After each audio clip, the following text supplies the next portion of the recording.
हमारा क्वेश्चन था ये वाला, और इस P पॉइंट पे हमें इलेक्ट्रिक फील्ड निकालना था, और करंट हमारे पास थी, इसमें I थी और इसमें I√3, दोनों की रेडियस R, कॉइल 1 कॉइल 2, तो BP जो आएगा मैग्नेटिक फील्ड ड्यू टू 1 और ड्यू टू 2। कोई दिक्कत इसमें? अब डायरेक्शन वाली बात है तो थोड़ा सा ध्यान से समझा करो डायरेक्शन, और खासकर पर्व क्या नाम पर बोल रहा हूं, बजाज तू जल्दी परेशान हो जाता है। पहले वाला जो वायर है इसकी वजह से मैग्नेटिक फील्ड बाहर आएगा, क्लियर? तो ये आ जाएगा मेरे पास μ0I/2R डॉट, ठीक है। अब ये वाला देखो, जब ये ऐसे घूमेगा तो ये आएगा ऊपर की तरफ, क्लियर? तो ये आ जाएगा μ0√3I/2R, ऊपर की तरफ है, जे कैप मान लो, क्लियर? अब आपको पता है एक बाहर की तरफ आ रहा है यानी कि के कैप में,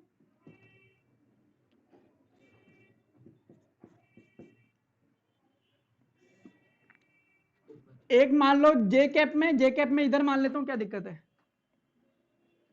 अगर इस मैग्नेटिक फील्ड को मैं बी कह देता हूं तो इसको मैं √3B कह दूंगा, तो ये हो गया बी और ये √3B। इनका मुझे नेट निकालना है, तो BP हो जाएगा B² प्लस 3B² का रूट, A² प्लस B² का रूट, यानी कि 2B। तो अगर मैं के कैप नीचे मान लूं तो ये वाला दो डायरेक्शन ये हो गए, एक हो गया इधर की तरफ, एक हो गया इधर की तरफ, ऐसा समझो, है ना? तो ये वाले को मैंने बना दिया ऐसे और इसको बना दिया ऐसे, ओवरऑल 90 डिग्री पे होंगे। किसी को ऐसे समझना है ऐसे समझ लो, के कैप जे कैप। तो अगर मैं μ0I/2R को भी बोल रहा हूं तो √3 टाइम्स ऑफ μ0I/2R √3B होगा। तो अब इन दोनों का नेट कैसा आएगा, इसका स्क्वायर प्लस इसका स्क्वायर का रूट, यानी कि 4B² यानी कि 2B। तो BP आ गया मेरे पास 2 टाइम्स ऑफ μ0I/2R, यानी कि μ0I/R, ये आ गया मैग्नीट्यूड। अब मुझे निकालना है डायरेक्शन। अब डायरेक्शन जैसे मैंने क्वेश्चन में जो आंसर दे रखा है Z से Y की तरफ, यानी कि अगर मैं कह दूं कि इनका नेट मैग्नेटिक फील्ड इधर आ रहा है तो ये एंगल कितना होगा, तो tan अल्फा। जहां से पूछा है उसको छोड़िए, दूसरा वाला अपॉन पहला वाला, तो अल्फा कितना आ गया 60 डिग्री। तो हम कह देंगे at 60 degree from Z axis to Y axis, खत्म हो गया।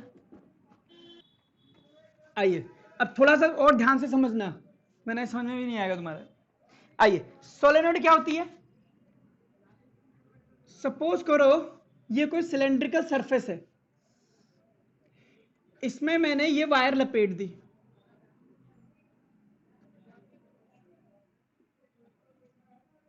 इस तरह से, ठीक है, और इसमें इस तरह से करंट मैंने इंट्रोड्यूस करा दी।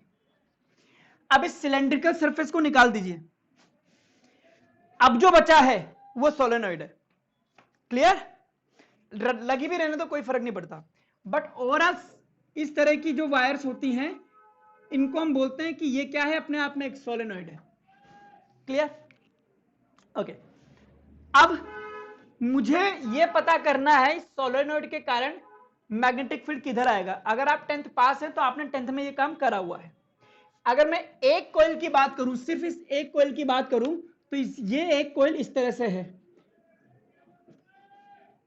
पीछे से करंट आ रही है और आगे की तरफ से नीचे जा रही है, ये वाला। तो अब आप बताइए अगर ये करंट ऐसी आ रही है तो मैग्नेटिक फील्ड किधर होगा, इधर की तरफ। नहीं आ रहा समझ में?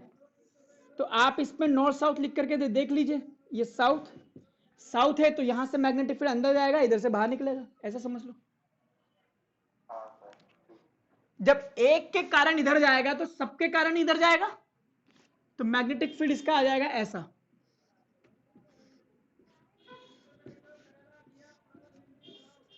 और अंदर की तरफ मैग्नेटिक फील्ड पैरेलल रहेगा, यानी कि यूनिफॉर्म मैग्नेटिक फील्ड रहेगा अंदर।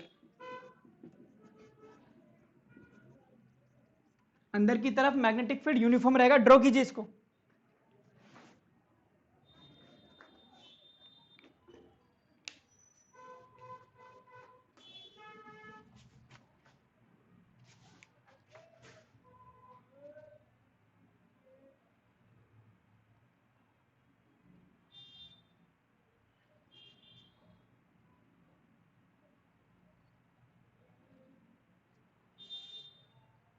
हाँ,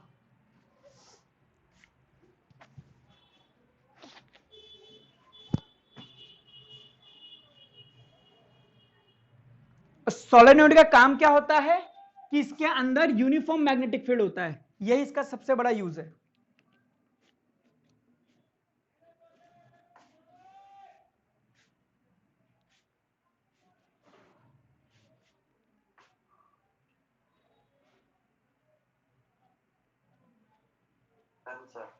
चलिए आइए, तो ये तो हो गया मैग्नेटिक फील्ड, ये साउथ पोल का काम करेगा, ये नॉर्थ पोल का काम करेगा, और कुछ मैग्नेटिक फील्ड लाइंस ऐसे भी आ जाएंगी इसकी, तो पूरा इस तरह से हो जाएगा। क्लियर? अब हेडिंग डालिए, magnetic calculation of magnetic field. ये तो मैंने आपको मैग्नेटिक फील्ड ये सब बता दिया। Calculation of magnetic field, calculation of magnetic field.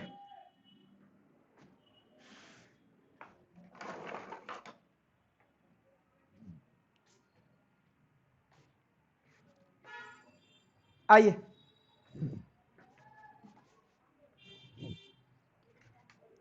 Suppose कीजिए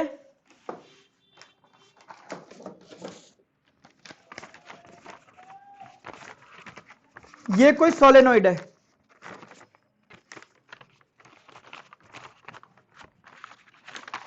इस तरह से, यहां पर पीछे से ये करंट ऐसे करके ऐसे आ रही है, और अगर मैं इस सोलेनोइड को आराम से देख लीजिएगा इस तरह से कट कर दूं ऐसे करके, तो ये आगे वाला पार्ट तो निकल गया। अब आपके पास आधा पार्ट बचेगा, है ना? वो आधा पार्ट कुछ इस तरह से होगा, बोलो। आगे वाला काट दिया मैंने, और ऊपर की तरफ करंट बाहर आ रही है यहां पर, तो ये बाहर आती हुई करंट दिख गई मुझे।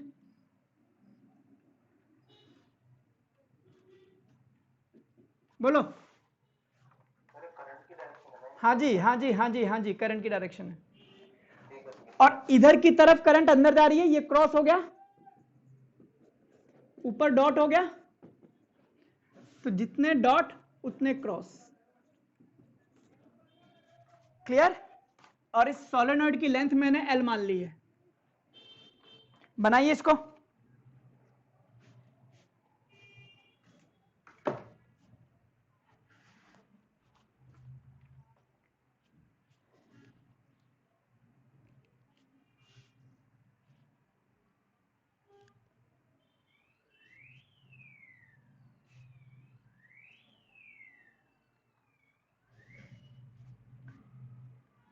आइए,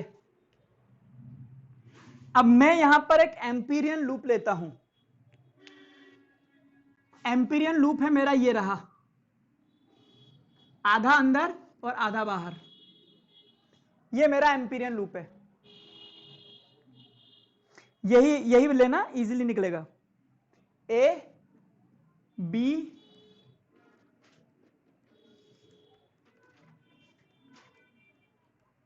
सी डी, चूंकि मैग्नेटिक फील्ड इस डायरेक्शन में है इसलिए मैं एम्पीरियन लूप की डायरेक्शन भी यही मान लूंगा, और जिस पॉइंट पे मुझे मैग्नेटिक फील्ड निकालना है वो मेरा पॉइंट है यहां पर P। कहते हैं ना एम्पीरियन लूप के ऊपर P पॉइंट आना चाहिए। अब मैं लगाऊंगा इसमें एम्पीरियन लॉ। अगर मैं इस सेगमेंट की बात करूं तो इसका डीएल वेक्टर इधर आएगा और मैग्नेटिक फील्ड भी इधर है, तो इसका line integral B dot DL will be mu naught और आई नेट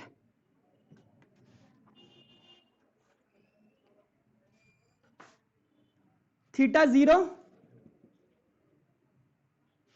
यहां से यहां तक B constant, integration of DL mu naught. अब बात करते हैं आई। आई क्या होता है? एम्पीरियन लूप के अंदर नेट करंट। अगर ये करंट आई है तो ये भी करंट आई रहेगा, ये भी आई रहेगा, ये भी आई रहेगा। 4 करंट है तो 4i लिख दूंगा, लेकिन अगर मैं नंबर ऑफ टर्न्स n मान लेता हूं तो ये करंट आ जाएगी ni। और डीएल का इंटीग्रेशन, अच्छा रुको रुको, मैं इसको 3 पार्ट में तोड़ता हूं, पूरा इंटीग्रेशन करते हैं। 1 2 3 4, ठीक है। कैसा? पहले इसको खोलते हैं। Integration of B dot DL A से B plus integration of B dot DL B से सी,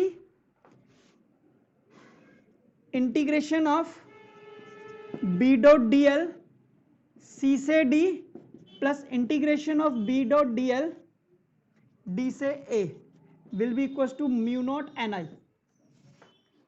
इस पूरे एम्पीरियन पाथ का इंटीग्रेशन करना है, जैसे हम लोग गॉस लॉ में करते थे कि एक गॉसियन सरफेस मान करके उसको 3 पार्ट में तोड़ देते थे, तो इसका इसका इसका निकल जाता था। इसी तरह से पूरे के पूरे को मैंने 4 पार्ट में तोड़ दिया, A B B C C D और डी ए। अब ए बी के लिए थीटा क्या हो गया? 0, तो ये हो जाएगा B D L. Clear? B से सी, इधर सुनो, बी से सी, यहां पर मैग्नेटिक फील्ड इधर है और लेंथ ऊपर है, तो थीटा हो गया 90 और cos 90 0। सी से डी, यहां पर मैग्नेटिक फील्ड 0 होता है। कैसे होता है ये हम बाद में डिस्कस कर लेंगे। यहां पर मैग्नेटिक फील्ड ही 0 है तो ये भी 0 हो गया। डी से एल, अगेन क्योंकि मैग्नेटिक फील्ड इधर है और ये परपेंडिकुलर है। एक बार फिर देखते हैं। मैंने एम्पीरियन लूप लगाया बी डॉट डीएल, ये पूरे एम्पीरियन लूप के लिए था। जब इसको पूरे में अप्लाई करना है तो मैंने इसको 4 पार्ट में तोड़ दिया, ए से बी के लिए, बी से सी के लिए, सी से डी और डी से ए के लिए। यहां पर मैग्नेटिक फील्ड भी इधर था, लेंथ भी इधर थी, इसलिए थीटा 0 आया। यहां से मैग्नेटिक फील्ड इधर निकल गया, लेंथ मेरी इधर चलेगी, थीटा 90 आ गया। यहां पे भी थीटा 90 आ गया क्योंकि मैग्नेटिक फील्ड इधर था।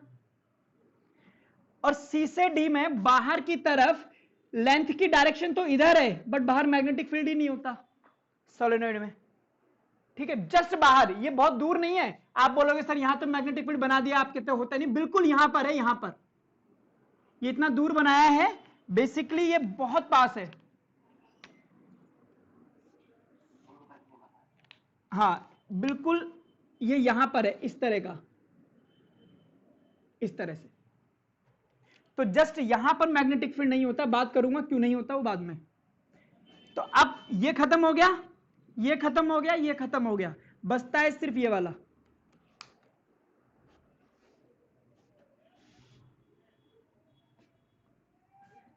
तो यहां से इसमें b तो बाहर ले लीजिए, dl का इंटीग्रेशन 0 से l हो जाएगा क्योंकि ये पूरी लेंथ l है,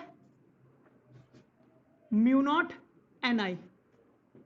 तो या एल ही लिख दो, म्यू नॉट एन आई, तो मैग्नेटिक फील्ड आ गया म्यू नॉट एन आई अपॉन एल, और एन अपॉन एल को मैं एक नया नाम देता हूं म्यू नॉट स्मॉल एन आई।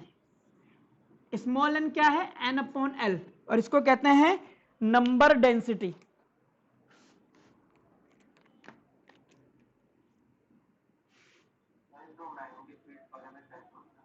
अबे नंबर है, मैग्नेटिक फील्ड कहाँ है? हाँ हाँ कह सकते हो।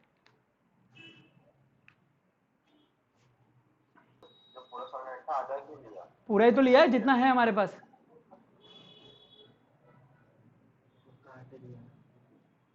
अच्छा नहीं, अगर यार हमें एम्पीरियन लूप भी तो बनाना है, अंदर की तरफ मेरा एम्पीरियन पाथ होना चाहिए, क्योंकि अंदर की तरफ मुझे मैग्नेटिक फील्ड निकालना था, तो उसके आधे आधा आधा दो टुकड़े कर दिए कैलकुलेशन को इजी बनाने के लिए।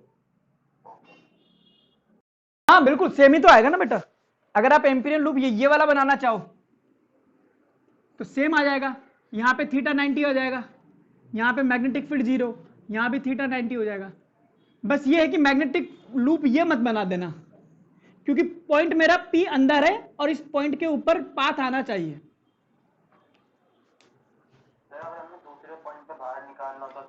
कहां पर, कहां पर बाहर? क्या निकालना तो अंदर है ना, मैं बाहर तो निकालना ही नहीं है, बाहर होता ही नहीं, निकालोगे कहां पे? चलिए लिखिए स्पेशल पॉइंट्स, लिखिए special points. Number 1, magnetic field inside the long solenoid, magnetic field inside the long solenoid is uniform, is uniform, is uniform। एक तो ये बात है। दूसरा, if a material is placed inside the solenoid, if a dielectric material is placed inside the solenoid,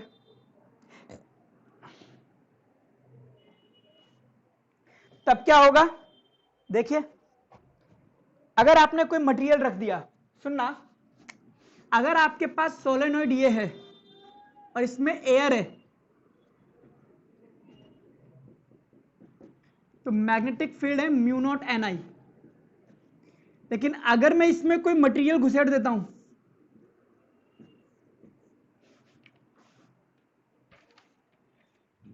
इस तरह से,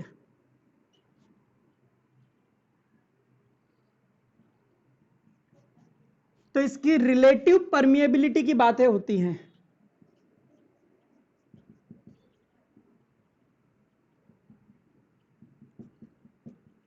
mu R है, तो इसका मैग्नेटिक फील्ड मीडियम के अंदर mu naught mu R N I हो जाएगा।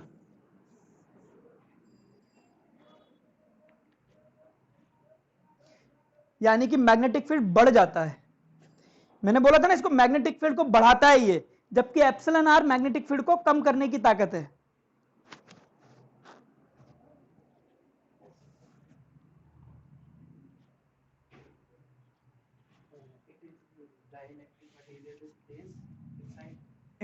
If a dielectric material is placed inside, तो अगर ये एयर है तो ये वाला लग जाएगा, कोई मीडियम डाल देगा तो म्यू आर टाइम्स बढ़ जाएगा।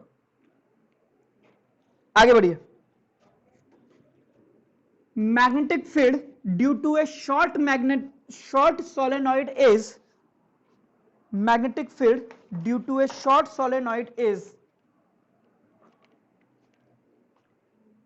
अगर आपके पास, ये सिलेबस में नहीं है, छोटी सोलेनॉइड है और इस पॉइंट को इस एंड से मिलाइए, इसको इस एंड से मिलाइए, इस एंगल को θ1, इसको θ2 कहिए, तो magnetic field is given bye,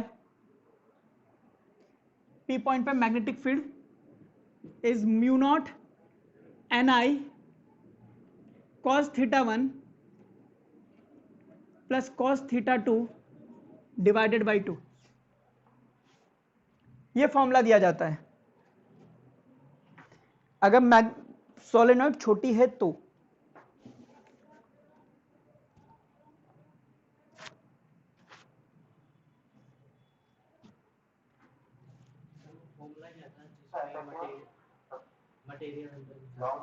mu R times mu naught mu R N I.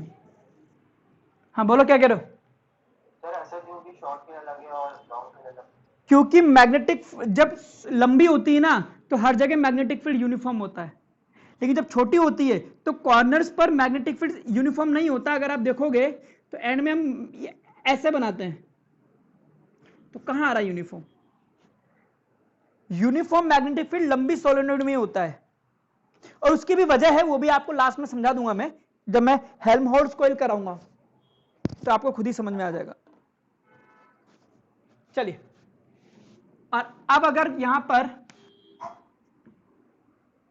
Magnetic field at one end of solenoid, अब अगर मुझे मैग्नेटिक फील्ड इस पॉइंट पे निकालना है तो इस फॉर्मूले का यूज कैसे करेंगे? हमने इस पॉइंट को दोनों कोने से मिला दिया था, तो अभी से भी मिला दो, एक ये मिला दो और एक ये मिला दो, और इस लाइन से एंगल निकाल दो। क्लियर? तो ये वाला θ1 तो आ गया 90, है ना? और अगर ये लॉन्ग है सोलेनॉइड तो θ2 हो जाएगा 0। ये और लंबा कर दीजिए, तो ये और छोटा होता जाएगा एंगल। अभी इससे मिला रहे हो, फिर ऐसे करते करते करते इनफाइनाइट में तो 0 हो जाएगा। तो डालिए B and mu not N I by 2 cos 90 0 और कॉस 0 1।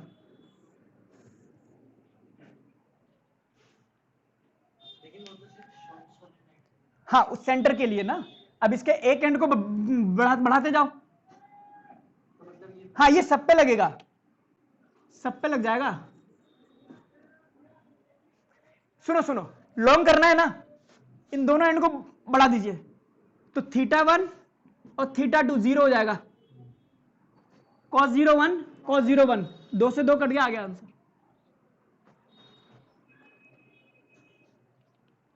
बट डेराइव शॉर्ट के लिए करा गया है, लगेगा सब पे। सर जो हमारे नॉर्मल मैग्नेट्स होते हैं जो मार्केट में मिलते हैं उनकी यूनिफॉर्म नहीं होती मैग्नेटिक फील्ड? मैग्नेट की नहीं बोल रहा बेटा, मैं सोलेनोइड की बोल रहा हूं। बिल्कुल सेंटर पर ही यूनिफॉर्म होता है। अगर मैं इसका ग्राफ भी खींचूं, वैसे तो नहीं था ग्राफ सिलेबस में, तो सेंटर पर मैग्नेटिक फील्ड आप मान लो म्यू नॉट एन आई, और जैसे आप सोलेनोइड से दूर जाते जाओगे एंड की तरफ, तो मैग्नेटिक फील्ड कम होता जाता है इस तरह से।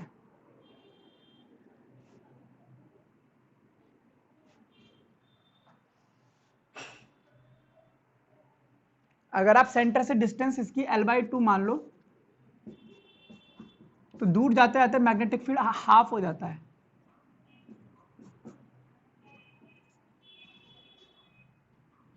तो मैग्नेटिक फील्ड और सेंटर से डिस्टेंस का कर्व ही है फॉर ए सोलेनॉइड।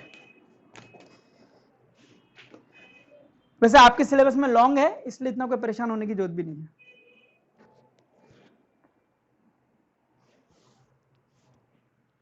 हम क्वेश्चंस को लॉन्ग मान भी करेंगे ना? हाँ हाँ, लॉन्ग ही आएगा। चलिए,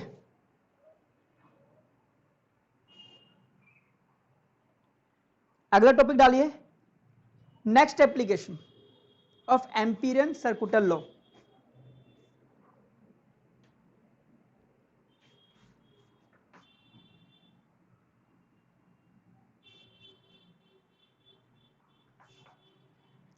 लिखिए, magnetic field due to toroid.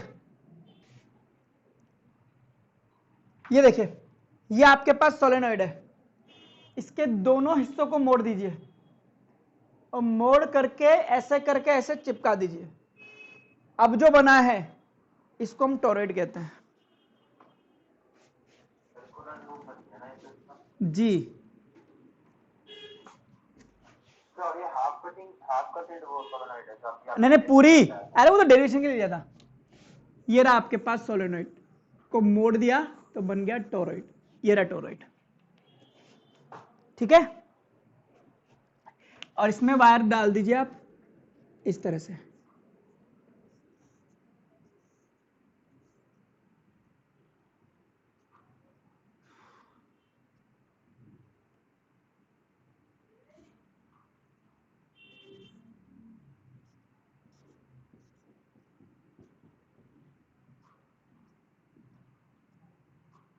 आइए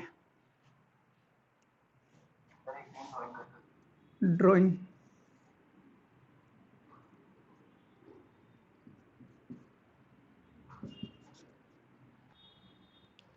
ये है आपका टोरॉइडल सोलेनॉइड, एक ऐसा सोलेनॉइड जो टोरॉइड की फॉर्म में है।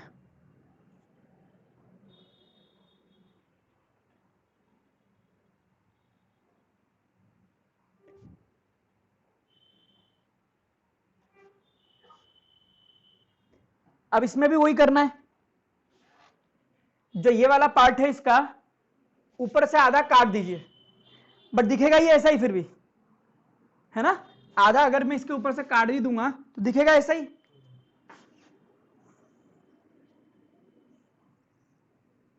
फर्क सिर्फ इतना है कि यहां से करंट अंदर जा रही है तो क्रॉस, यहां से बाहर आ रही है तो डॉट। तो अंदर पहले क्रॉस बना देता हूं,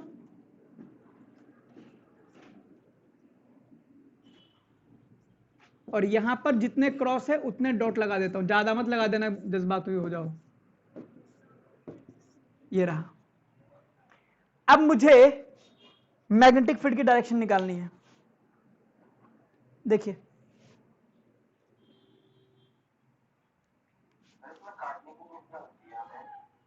क्योंकि दिखेगा नहीं ना तेरे को यार। हाँ आइए, अगर मैं इस एक टर्न की बात करूं तो ये टर्न ऐसा है, तो इसकी वजह से इसके सेंटर पे मैग्नेटिक फील्ड किधर आएगा, इसकी वजह से ऐसे आएगा नहीं आएगा, जरा देखना जरा, ये इस तरह का है, तो इस पी पॉइंट पे मैग्नेटिक फील्ड इधर ही तो आएगा। नहीं आता समझ में तो इसको ऐसे बना लो, नॉर्थ बन जाएगा यहां से, तो यहां से बाहर निकाल लो, यहां से अंदर। सिमिलरली यहां भी अंदर, तो ये मैग्नेटिक फील्ड इसका इस तरह से आने वाला है, और मुझे इस पी पॉइंट पे मैग्नेटिक फील्ड निकालना है। तो ये रहा मेरे पास मैग्नेटिक फील्ड का डायरेक्शन, और यही मेरा एम्पीरियन लूप भी है।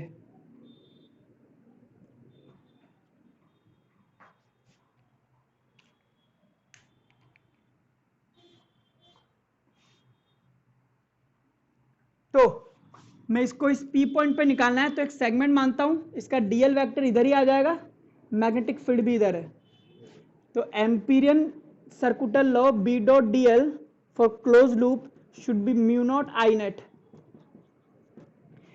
अगर ये रेडियस कैपिटल आर है तो पूरा का पूरा 2 पाई आर हो जाएगा,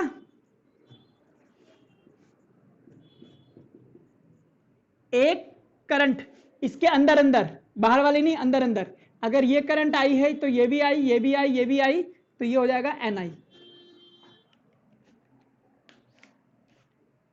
तो ये हो जाएगा B is equal to mu not N upon 2 pi R I. 2 pi R क्या है, इस पूरे की लेंथ, तो मैं इसको लिख सकता हूं small n is equal to N upon 2 pi r. तो फॉर्मूला बन गया म्यू नॉट एन आई। हाँ हैं, कोई बात नहीं है, देख बोर्ड पे देख, ये समझ में आ गया। तो बस n अपॉन 2 पाई आर क्या है, number of turns per unit length, तो बस वही है number of turns per unit length, इसी को आप नंबर डेंसिटी कहते हो।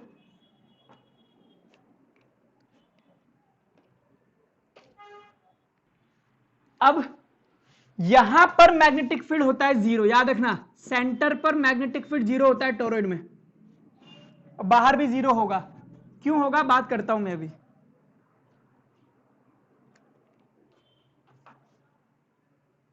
तो लिख लेना, magnetic field at the centre of toroid is 0। आइए कुछ और बातें करते हैं, एक एक करके समझना क्या क्या हुआ है अपार्ट फ्रॉम द डेरिवेशन।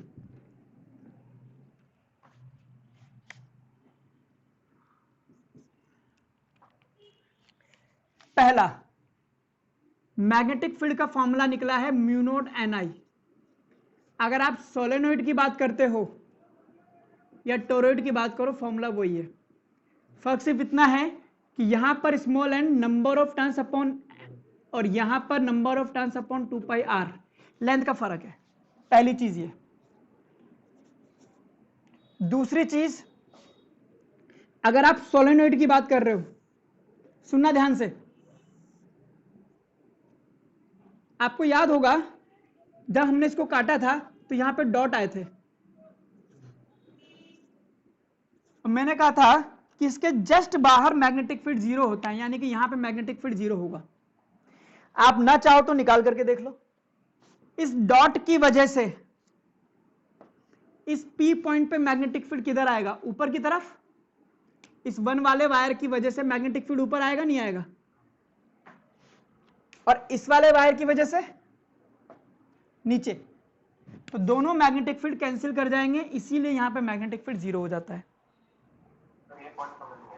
देखना, ये 2 वायर है, इसके कारण मैग्नेटिक फील्ड यहां निकाल, इसके कारण यहां निकाल। पी पर मैग्नेटिक फील्ड ऐसे तो निकालेगा।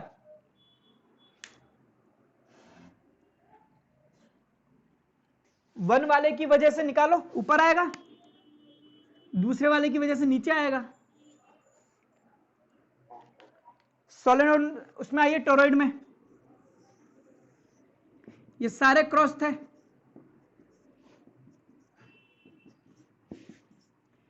इस क्रॉस की वजह से अगर मैग्नेटिक फील्ड आएगा इस पी पॉइंट पर तो इधर आ जाएगा, और इसके जस्ट अपोजिट में जो क्रॉस होगा उसकी वजह से मैग्नेटिक फील्ड इधर आ जाएगा, ये कैंसिल हो जाएंगे। सिमिलरली इसकी वजह से मैग्नेटिक फील्ड ये कैंसिल कर देगा, इसकी वजह से मैग्नेटिक फील्ड ये कैंसिल कर देगा, तो सब अपोजिट वाले कैंसिल कर जाएंगे, सेंटर पे मैग्नेटिक फील्ड बचता ही नहीं। लिख लीजिए ये भी।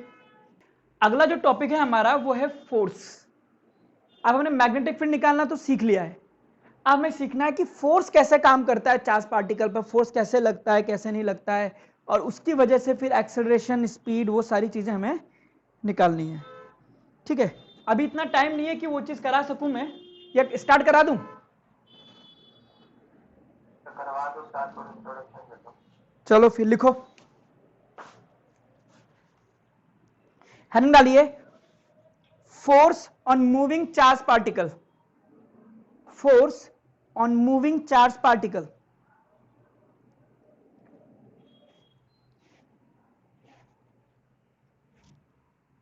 आइए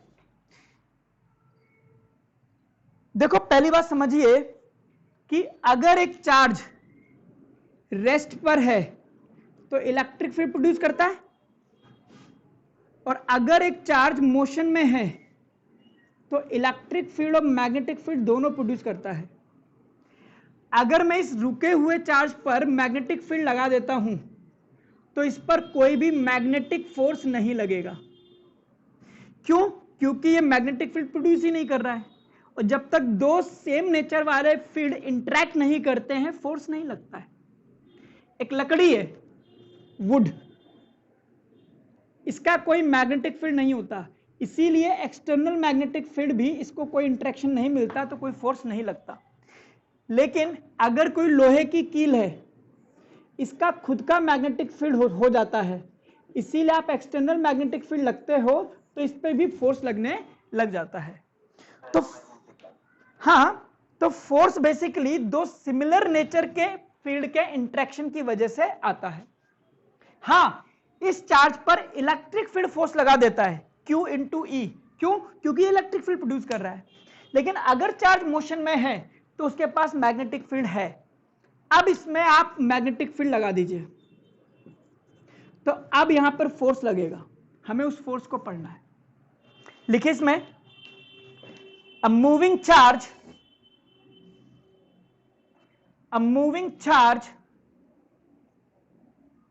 can produce magnetic field. A moving charge can produce magnetic field. Hence,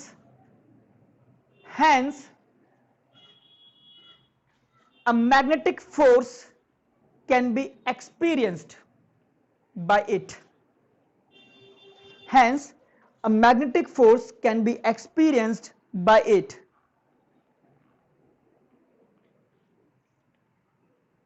If it enters in a region of magnetic field,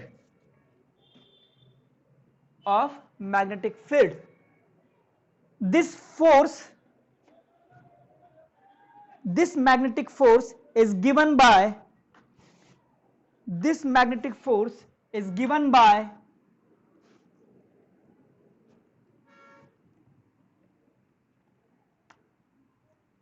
F is equals to Q V cross B। यह है magnetic force का formula किसी charge particle पर। V क्या है?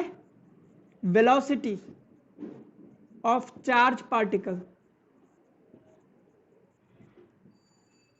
B external magnetic field.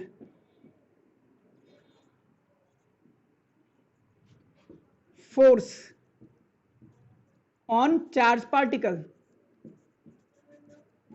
Q charge on charge particle. अब मुझे ये बताइए, अगर एक पार्टिकल की वेलोसिटी इधर है, मैग्नेटिक फील्ड इधर है, तो इस पे फोर्स किस डायरेक्शन में लगेगा?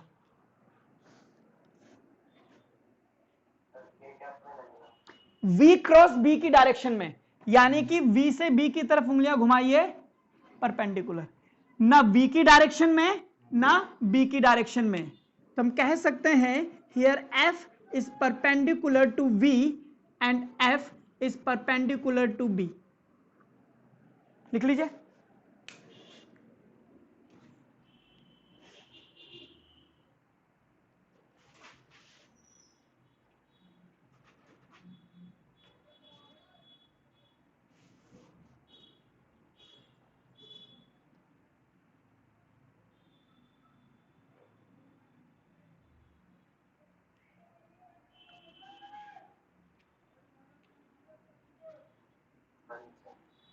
अब एक छोटी सी चीज मैं यहां पढ़ा दूं, डायरेक्शन तो बाद में निकालेंगे।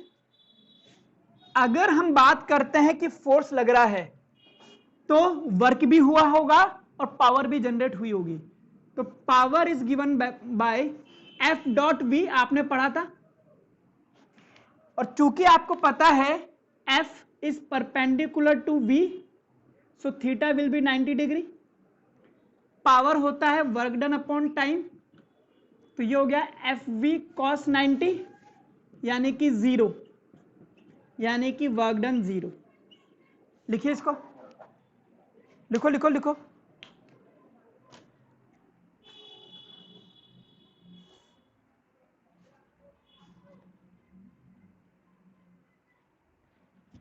लिखिए, power by the magnetic force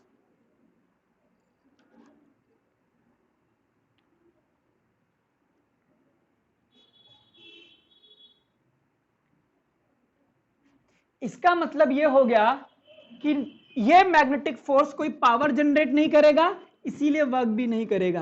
और यह बात गांठ बांध लीजिए, मैग्नेटिक फोर्स कभी भी वर्क नहीं करता है। क्यों?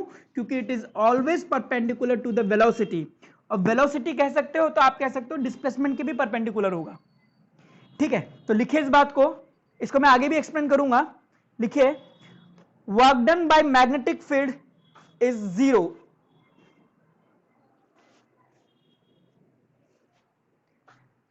इसका यह मतलब हो गया कि फोर्स ने कोई वर्क नहीं करा है, इसीलिए वो जो चार्ज पार्टिकल जिस स्पीड से चल रहा होगा वो उसी स्पीड से चलेगा, उसकी काइनेटिक एनर्जी में चेंज आने से रहा, क्योंकि एनर्जी बढ़ाएगा कौन?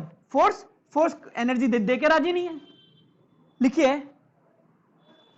Work done by the magnetic force is zero, hence kinetic energy of particle will not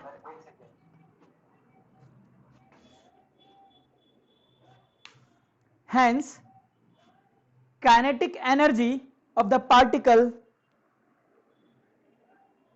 will not change, hence its speed will not change.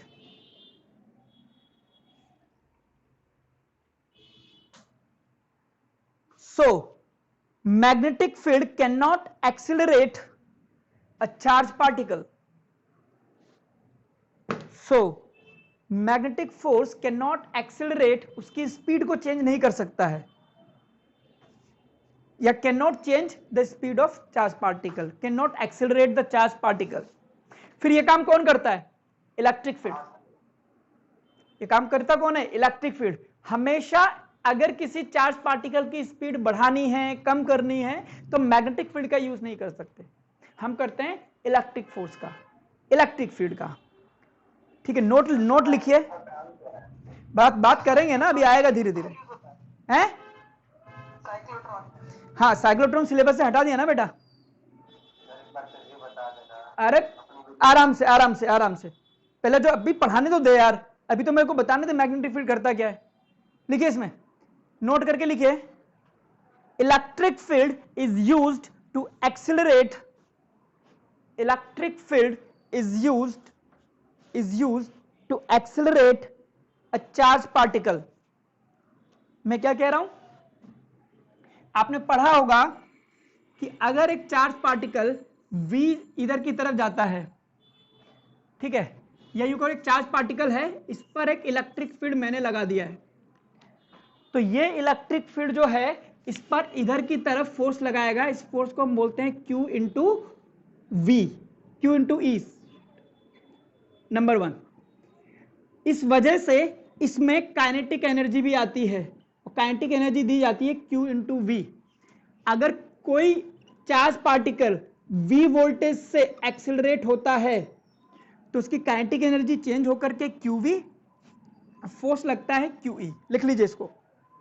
अगर मैं कहता हूं एक इलेक्ट्रॉन है, V वोल्ट से मतलब V वोल्ट पोटेंशियल डिफरेंस,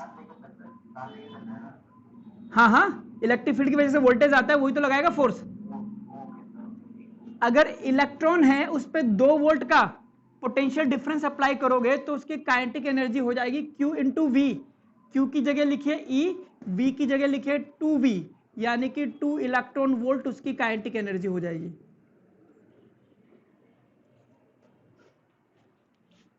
ये इलेक्ट्रोस्टैट्स का कॉन्सेप्ट है। अगर किसी इलेक्ट्रॉन को V वोल्ट से एक्सिलरेट करते हो तो उसकी kinetic energy Q into V, यानी कि 2 इलेक्ट्रॉन वोल्ट। अगर 4 वोल्ट से करते हो तो 4, 5 वोल्ट से करते हो तो 5 इलेक्ट्रॉन वोल्ट।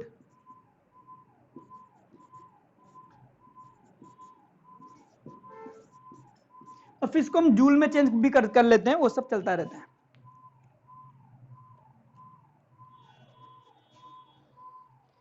चलिए, नेक्स्ट क्लास में हम इसकी डायरेक्शन निकालनी सीखेंगे कि फोर्स, जो मैग्नेटिक फोर्स लगता है उसकी डायरेक्शन क्या होती है, कैसे, क्या, वो सब चीजें। ठीक है, कोई डाउट है तो पूछिए, मैं यहीं पर क्लास ओवर करते हैं आज।